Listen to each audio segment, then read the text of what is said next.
Thank you. Okay, so I will get on to introducing this evening's seminar in just a moment, but as usual, I'm just going to start by signalling ahead to our next seminar, which is taking place on the 13th of March, Thursday evening as usual, and that's going to be a hybrid seminar, so you can either join us online or you can join us in person in London at the IHR if you would like to, and that's going to be with Will Tullett from the University of York, speaking about the heritage smell of the Glasgow subway. So that is coming up, and a link for booking will be appearing into the chat. Thanks so much, Mike. So do have a look at that. But this evening, delighted to be joined by Lewis Smith, who many of you will recognise as a co-convener of the seminar series. So it's really nice to have the opportunity to hear Lewis's research, and Lewis is a lecturer in marketing at Brunel University London, where he started in 2024, and he's a business and marketing historian with particular interests in corporate heritage, in business history, marketing and the state. And tonight Lewis is going to be talking about building a British rail in Britain, advocating for a nationalised industry 1960 to 1990. So thank you very much, Lewis.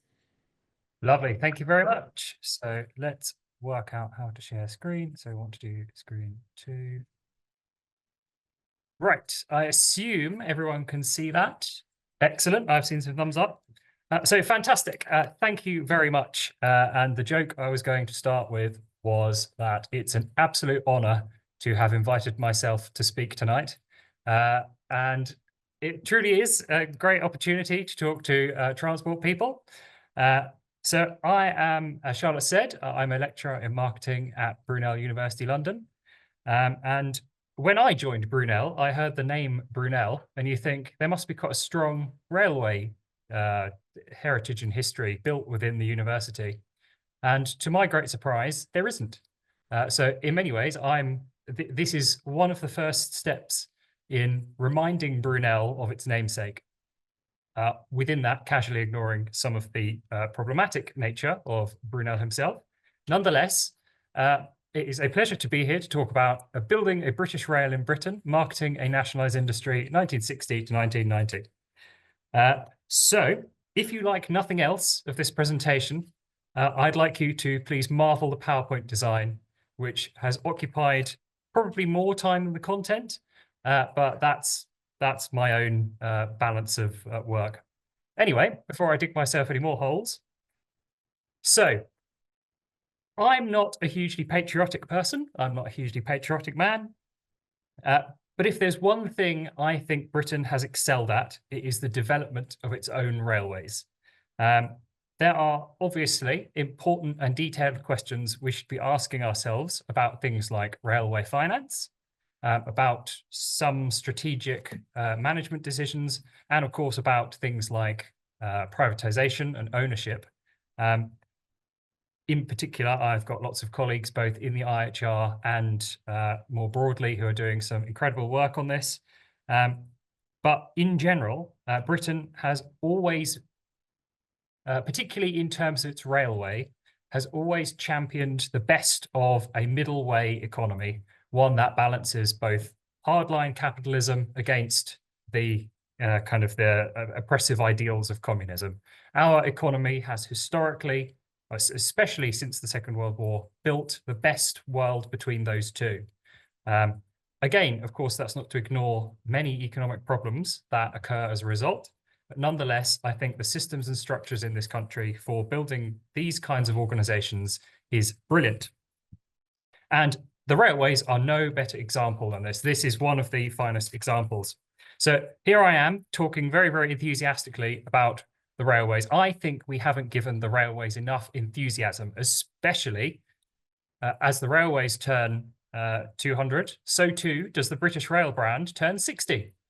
And I don't think we make enough of how fabulous this brand is and just what excellence it represents. So you might ask, but the railways in general that we're talking about have lasted for 200 years and British Rail doesn't exist anymore. Well, actually, the British Rail brand is has an exceptional legacy and is basically still ongoing in many different respects. And the legacy, I think, is tarnished. I don't think it's given enough attention in historical literature. I don't think that it reflects the reality. I think it's very politicized. Again, some of the more right-wing parties will tell you that nationalised industry was one of the most inefficient, ineffective means of business.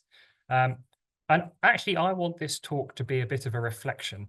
And I want it to be, what I hope you'll conclude from my talk is that actually nationalised industry is not isolated from business, that you can have a state-owned business or a nationalised industry that can compete in the economy, that can serve the best.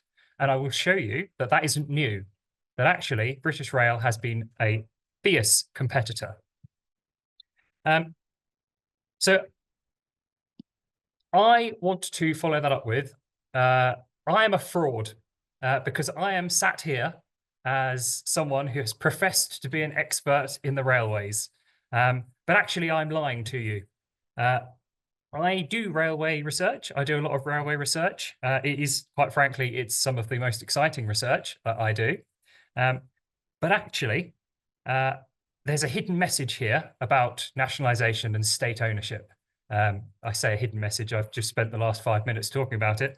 But when we're talking about the middle way economy, one which balances public and private, we need to think about why this matters for the future. So, of course, there's been a lot of rhetoric going around about what the future of state ownership in business looks like. So things like Great British Energy are thriving, water ownership, a national health service, all extremely controversial issues. And I think what matters in particular is that we may assume that because these organizations are going under more state ownership, that they aren't capable of generating profit, that they aren't capable of competing. But again, the reality, I would like to argue the other way. So I want to stake my claim here is that I'm excited about the future of state ownership in industry. But in particular, so I'm sat here talking to you as a lecturer in marketing. So I am obliged by my employers to talk a little bit specifically about marketing. So I've said why I think nationalised industry matters in this equation. But I think it's important, and this is the research niche I'd like to address in the long term, is the idea of nationalised industries as marketers. I still haven't mastered saying that. I still cannot say marketers.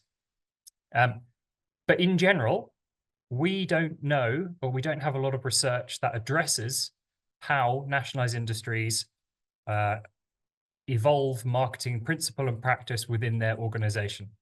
And yet, we do celebrate a lot of some of the most fabulous railway marketing. So there's a connection, there's kind of a mismatch between public sector marketing and a kind of the missing out of nationalised industries within that equation. So my favorite quote from Tony Proctor in public sector marketing is that marketers maintain the customer is always right, but in the public sector, that this principle is sometimes compromised. The customer can sometimes be wrong, and the public sector organization has to adopt the best professional practice, whether the customer agrees or not. And I've always found that fascinating. At some point, we need, as a public sector, it needs to recognize that it has to step in and do what's best for the consumer. That's not to suggest that a private sector organization doesn't ever have to do what's best. But there is a certain level of responsibility contained within the public sector that has that responsibility. And often it's a responsibility that's tied to a sitting elected government. Again, hopefully you'll see where I'm going when I start moving into the railway stuff with this. So just very, very briefly, because I'm often told off for not being specific about what marketing actually is. So I am often I'm often guilty of it myself, of conflating the term marketing with advertising. I've had several reviewers tell me, quite rightly, that I have merged the two things together. But the kind of the basis of marketing begins with the 4 or 7 Ps, which are your product, your promotion, your price, your place, your people, your process, your physical evidence. I'm not going to give you a marketing lecture here because I'd like everyone to stay awake. But the important thing from that I want you to reflect on is that these marketing theories, so every marketing student is taught the 4 or 7 Ps. And these are relatively new. So product, promotion, price, place. So we know advertising and PR as a key element of promotion. That idea originates in the 1960s. In the 1960s, that was brand new. Like our railway history, marketing is also quite young. And there is not a great amount written about the discipline from a historical perspective. So I think the best place to start is certainly with the railways. And of course, it may seem obvious as well, but the product BR offers is something that has been under intense debate. And you can actually see that, we'll actually see that in a newspaper article as we go forward. So I promise I will start talking about railways soon. But most importantly, there is a record that needs correcting. So when we think about nationalised industry marketing, I've sort of misled, but there has been some writing on nationalised industry marketing. Noel Capon is probably one of the biggest, who says, by contrast, state-owned natural monopolies, given their objective of citizen service, attempt to serve the most potential customers, regardless of cost, and rely little on market segmentation. That is wrong. That is categorically wrong. In 1981, that is categorically wrong. Following that, so my favorite one that I really, really dislike. Pre-privatization notions of quality service, lower prices, and working for the good of the consumer were not achieved. There was no marketing culture in 3 nationalised industries. Profits were not seen as requirements of these industries. Marketing was linked to profits and perceived as negative. Marketing culture in previously nationalised industries has been a result of privatization. In particular, the brilliant line that follows is marketing culture was imposed on industries to be privatized, basically by the Conservatives. And I cannot emphasize what a total piece of toilet paper that is to say. There is so much evidence out there that would suggest otherwise, and yet we have not written about it. So I am seeking in my career to correct this record, to suggest that actually nationalised industries are very, very efficient marketers. However, they are often subject to forces, let's be honest, political forces that are that restrict and restrain their ability to communicate themselves and their values. You can see that in 2 of my articles, a little bit of self-promotion. These are both open access, so please do feel free to have a read. I probably would have made sense to have had the links ready, but I've only just thought about that now. But it doesn't matter. They're both easily available online. And so what I'm doing partially in this talk is I'm talking about travel intercity like the men do. But I'm also throwing in lots of other stuff that I've found out and lots of stuff that I'd like to do. Perfect. Right. So let's get on with some actual history, as I'm sure we're all fed up with hearing about me talking about marketing. So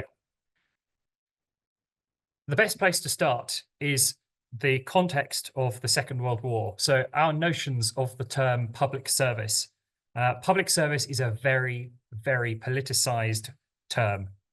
So particularly when we're talking about wartime service.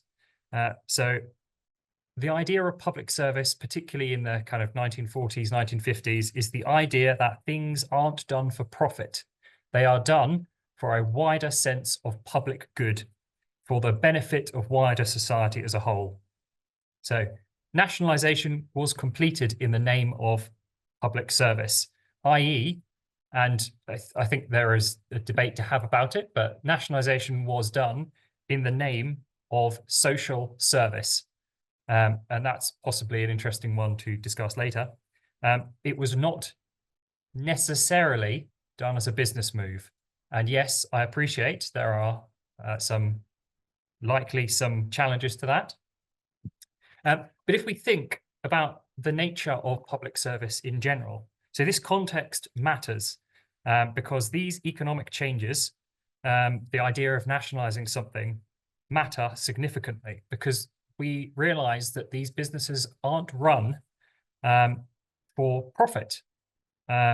It's like people in the Second World War that would go around. People didn't become soldiers in the Second World War because it paid well, because it offered good working conditions. They became soldiers because it was the nature of duty. It was the nature of public service. It was an acknowledgement that the benefit of Britain needed people to commit to that particular organisation. And I think, again, this hasn't been written, but it's something that I would like to write. That is where we need to start looking at the idea of some workforces in nationalised industries. So public service at this point is complex, very, very complex. So again, I'm reeling this off. I don't have much, well, no, I do have a lot of evidence for it. That's a lie. But I've not formally written anything. But I argue that public service is largely masculine. It's likely imperialist, and it's generally very, very kind of gendered as the idea of kind of men working. And I think that public service nature is a construct we see within pretty much all nationalised industries. And I will showcase that right up until the 1990s. Additionally, marketing is politicised. And again, I'm conflating marketing and advertising, but I don't disagree with that at this stage. So Labour, back in the 1940s, were religiously anti-advertisers. They believed advertising was subversive, that it wasn't the consumer's will, that advertisers were dangerous, that they told people to do things that they shouldn't. So they were against advertising in principle, unless it had messages that supported the political regime. So very happy to see adverts commissioned by the Labour Party that showcased all of the wonderful things the party were doing in the name of socialism. So there is already a conflict. And of course, the idea that advertising is okay if it does something social is actually a key difference in how advertisers become advertisers in, no, I am using that term incorrectly, how marketers become marketers in Britain versus the US. So in Britain, we get a lot of our marketing research from charity. We get it from organizations like Roundtree that use data to calculate what their consumer base looks like. In America, it comes largely from big business. So there's two different attitudes and they've kind of blurred together as we go. So we have an interesting problem. In 1950, 1960, we have the idea that the government that set up the nationalised industry thought they were out for good. They were designed to do the best for society as a whole. Obviously, governments rise and governments fall. The Conservatives were against nationalised industry in principle, saw that they shouldn't be operating without profits. They should be just like every other organisation. So therefore, and this applies to all nationalised industries, but you'll probably see it quite heavily in rail. But the Conservatives, no, hang on. So nationalised industries were stuck between both the people that created them out of a principle of common and social good, and the ruling party, which was most of the time the Conservative Party, that didn't see the relevance. So they're stuck between the idea and the reality. And complicating that even more is that when you get into the 1960s, even the Labour Party doesn't particularly care for nationalised industry. They pretty much start the process of removing the idea that nationalised industry should be a default. So you have nationalised industries being set up and then having the supports taken away, the political ideological supports, and it's just an absolute nightmare.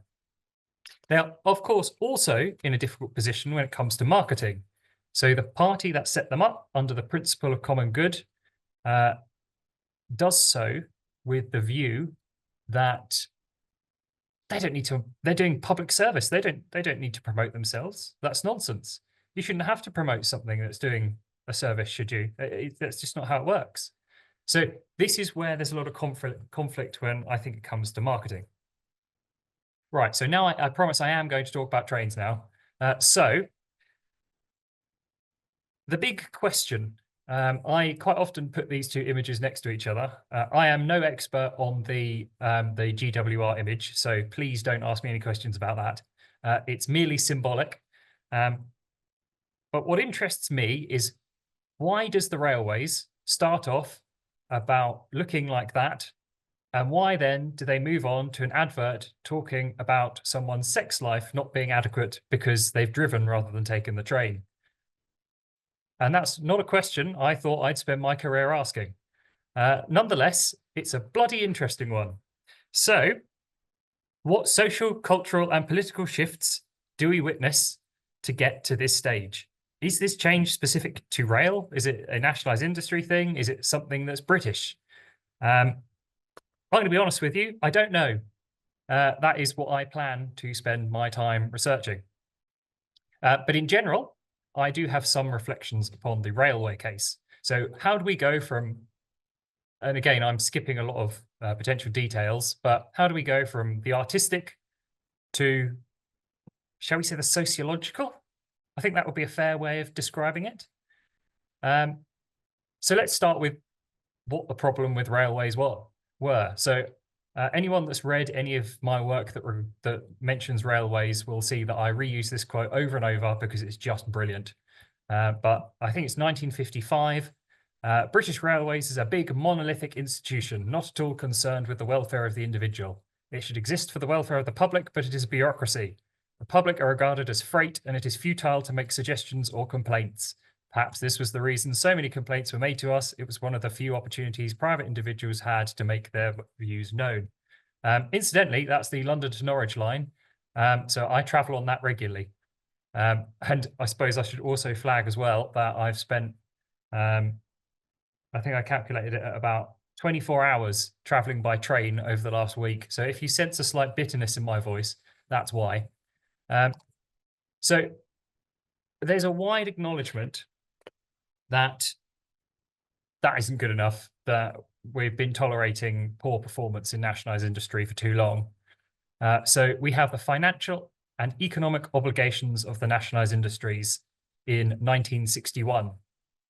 So this is a point at which the government clarify the financial responsibilities of the nationalised industries, where first, the task of government is to ensure that the industries are organised and administered efficiently and economically. Second, although these industries have obligations of a national and non-commercial kind, they are not and ought not to be regarded as social services absolved from economic and commercial justification. There we go. You should not be operating social services. You should be businesses. Now, depending on the industry you choose, the interpretation of that varies wildly. So the British Overseas Airways Corporation, which becomes British Airways in 1974, which is another research passion of mine, basically ignores that, and they say, nope, we are going to carry on as we were. And they do that pretty much until their privatization in the 80s. With some minor alterations. Again, I'm skimming over details, but in general, this is a bit of a kick.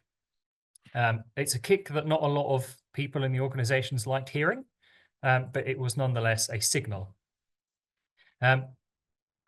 Also going on in the background is the battle against the car. So the train has been engaged in a battle with the car for a long time, pretty much since the existence of cars were on the roads. As Gunn describes his quote that the marketers who are looking to kind of promote the car as a vehicle of Spartan simplicity, emphasizing the resilience, practicality, and cheapness of the car concerned. And this is a terrible place for the railways to be in. Cars are interesting, they are fun, they are sexy, and they are much better marketed by this point. So these are simply a terrifying thing for anyone trying to promote the image of rail. And of course, something significant here that you'll see, hopefully you'll notice, is that there is a woman in the advert. And that is actually surprisingly innovative for 1960. So the fact that there is a recognition of a consumer base that is not your traditional white man is an innovation. And it is one that car manufacturers generally get to quite quickly, and rail lag, but are still fairly innovative towards. So we go largely from railways to rail. So we have the 1963, we have the shattering of the traditional foundations of the railway, at great upset. Whenever I talk to my father about the railways, this is pretty much the only thing he can really wants to talk about. I think that at some point we just have to acknowledge that the beaching cuts happened. But in general, what this means for us is that it is a complete annihilation of the traditionalist culture on the railway. So you have kind of, for example, the removal of steam engines. Now, that may seem trivial, but steam engines weren't just a means of traction. They were a way of life. They were a way in which people kind of had pride in their work. And I can't remember the exact quote, but I remember seeing an interview with a train driver who was talking about, these bloody awful diesel units where you put them in forward and they go forward and it's just terrible. There's no art to it.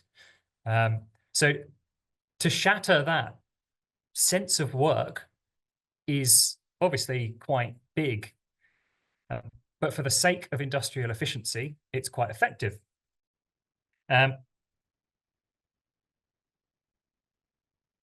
Yes, that's everything I want to say on that. And part of this is another kick up the backside to try and get some commercial energy within the railways. And most importantly, so the railway workforce itself is very, very traditional. It's very, very based in its traditions and what the traditional railway is. Finally, opens itself up. So we have, this is a picture of John Nunnally, who comes from various different private sector roles. This is new. This is exciting. There's an article that describes quite unfairly, I might add, that the railway was largely inbred. And rough language though that is, it isn't wrong at this point. It's a lot of passing the traditions down. It's a lot of families in the workforce.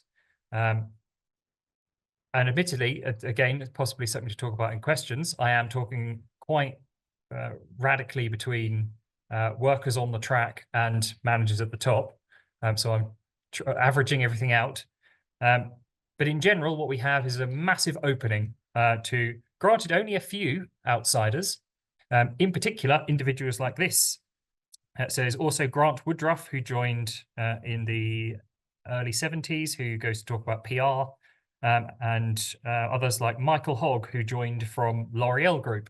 Again, there's a notice here that there are individuals from the private sector joining.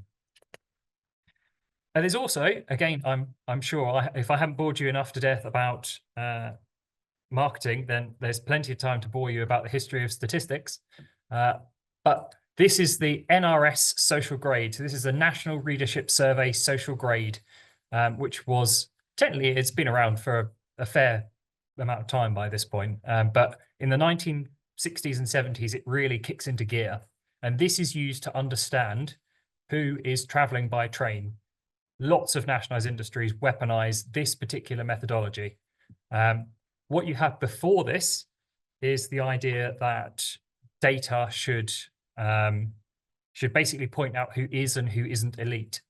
The NRS social grade turns that on its head and says we should be looking at the diversity in classes in society. And it comes with a bit of a moment in the 1960s. Incidentally, a moment that starts largely at the University of Essex, where I did my undergraduate and PhD. But this method, I stand by, there's probably quite a dull, but quite an interesting paper on the use of this methodology. But I can assure you, no one would read it. Nonetheless, I'd like to anyway. So with this in mind, what we have is we have a shift towards thinking about consumers on the railway, not as interested necessarily in destinations, but a shift to thinking about consumers as people with lives and attitudes and with places they want to go and experiences they want to have. And in particular, a recognition that it's not just male businessmen traveling by train, that it is young men, it is young women, and it is middle-aged women. It's generally not much more diverse than that, but for the 1970s and 80s, this is quite innovative. So we have adverts like this. So this little girl is going from Swansea to London at nearly a mile a minute, and she's not even breathing hard. There's a child traveling by train, and we haven't seen this for a long time. This is quite innovative to suggest that the train is a family space. And in particular, looking in the National Archives documents, the aim of these ads is to portray rail as the extension of one's normal life. And again, that's quite innovative. Incidentally, on my notes, I have literally just written in capital letters, toilets. So anyone that's had me talk to them about trains on my research will know that I'm oddly obsessive about the train toilet. And for goodness sake, no one cut that and put that on TikTok or whatever, because that would ruin me.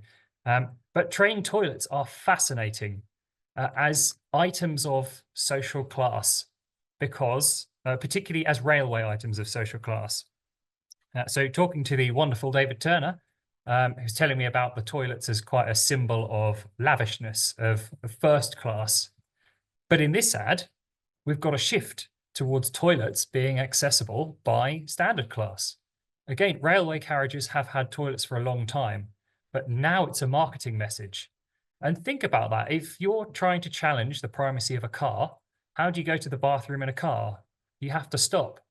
So the significance here is that the train toilet becomes an item of the democratization of railway travel. None of that's in my notes. That's just me going off on one. But hopefully someone will give me an inordinate amount of money to do some research into train toilets. Anyway, before I get too bogged down into that, which is actually quite a good pun, we generally have, it's quite a stagnant marketing arena for the railways as they get to know their new research methods and try and understand people. And there's a bit of a turnaround in the 1960s when a survey is done and they recognize that 6 out of 10 men, but only 3 out of 10 women recognize the BR logo. So this is where we have some of the most recognizable figures of railway marketing. This is the actress Phoebe Shaw, dressed as Monica. And Monica is a fascinating character because Monica is simultaneously your daughter, your girlfriend, a general friend. She is used in a variety of different contexts to sell the idea of railway travel to both young women and older men. Again, I think there would be a fascinating paper on that. Again, she who thinks you're lovely is generally the phrase they continually use. What else have I written on that?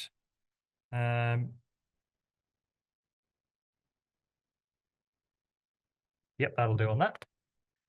But we also have an unusual additional interpretation of women on the rails.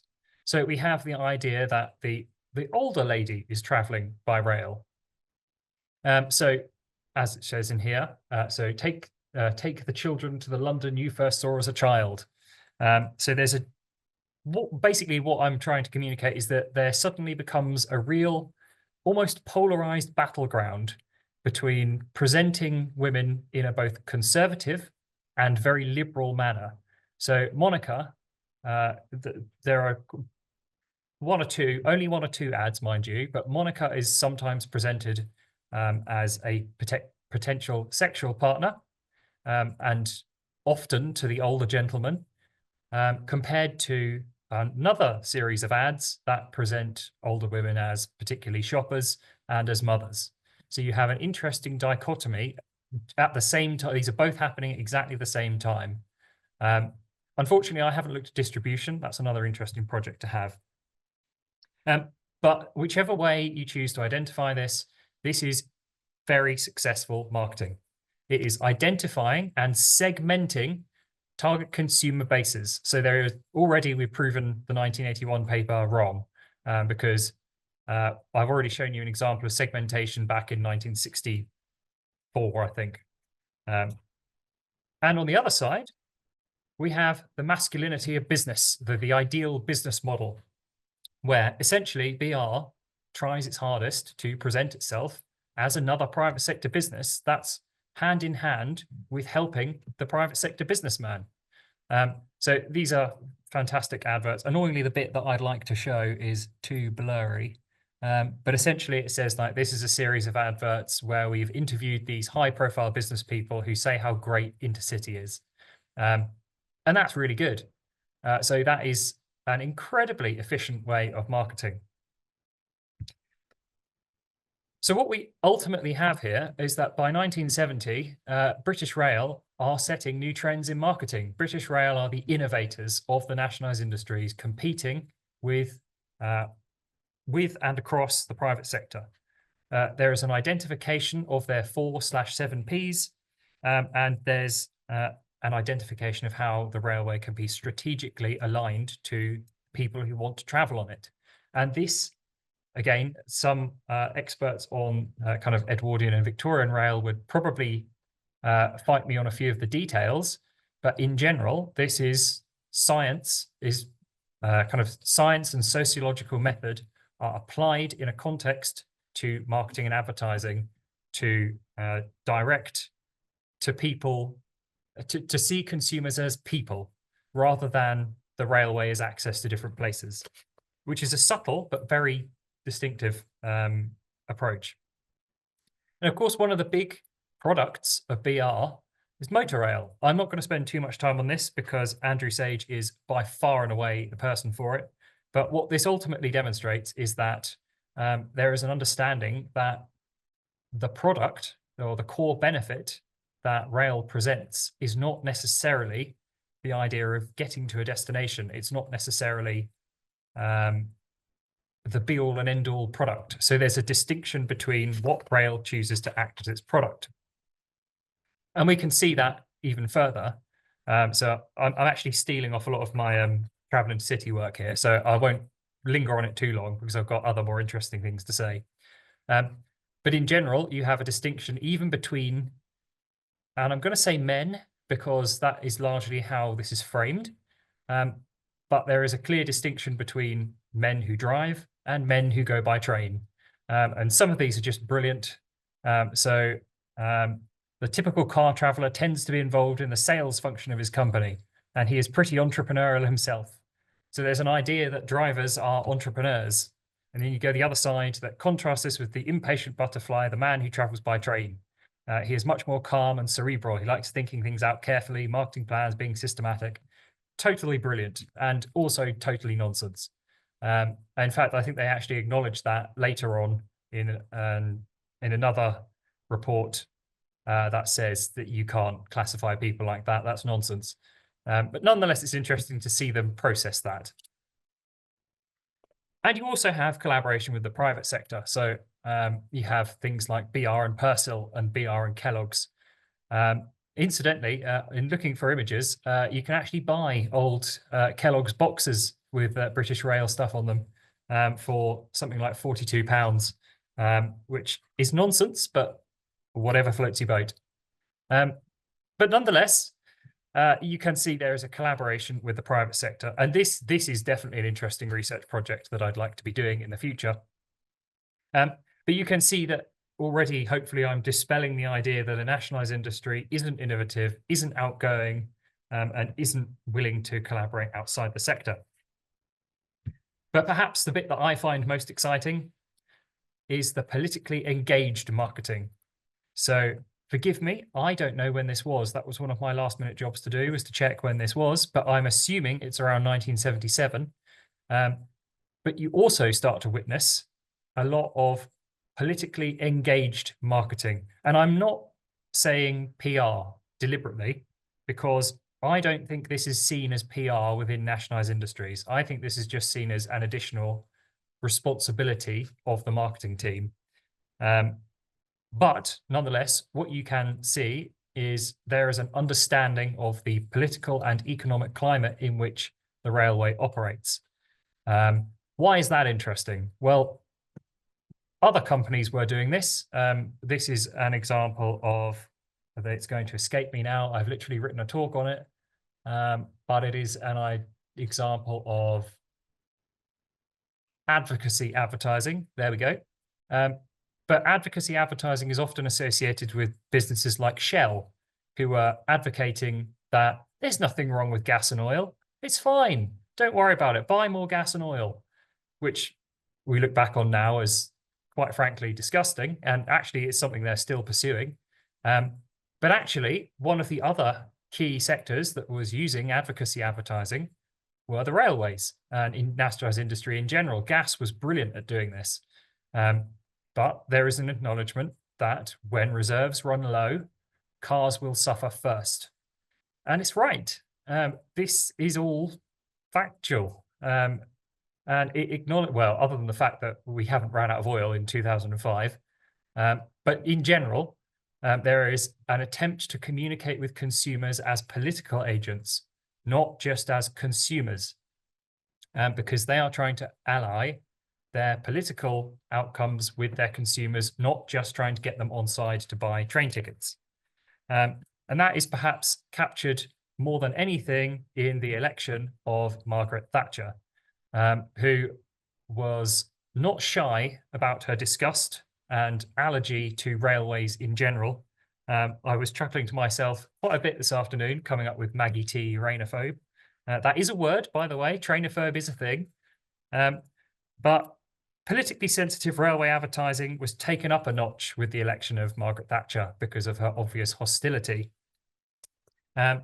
So in theory, a monopoly has no competition. This is one of what I call my career-defining sources, assuming my career continues. But this is one of my career-defining sources where, in theory, a monopoly has no competition. So much for theory. It's essentially an advertising campaign designed to advocate for the position of rail as a political agent, as some business. And I just think this is bizarre. I think it's absolutely brilliant to see an organization fight its own corner when the government won't. Even when it comes to government-issued reports. So we have things like the Monopolies and Mergers Commission in 1981, where British Rail literally put perspectives of the report next to each other. So you have Daily Mail, Financial Times. Oh no, it's just the two. Same difference. And it then places that source next to others to demonstrate, well, actually, we don't want you to read the Daily Mail. We don't want you to read the Financial Times. We want you to read the report. And this is what we think. And this is just bizarre. I just find this so unusual. But it's absolutely brilliant. And again, British Rail are not the only nationalised industry that engages in it. I've got evidence of quite a few that advocate for their own position. And no one's written about it.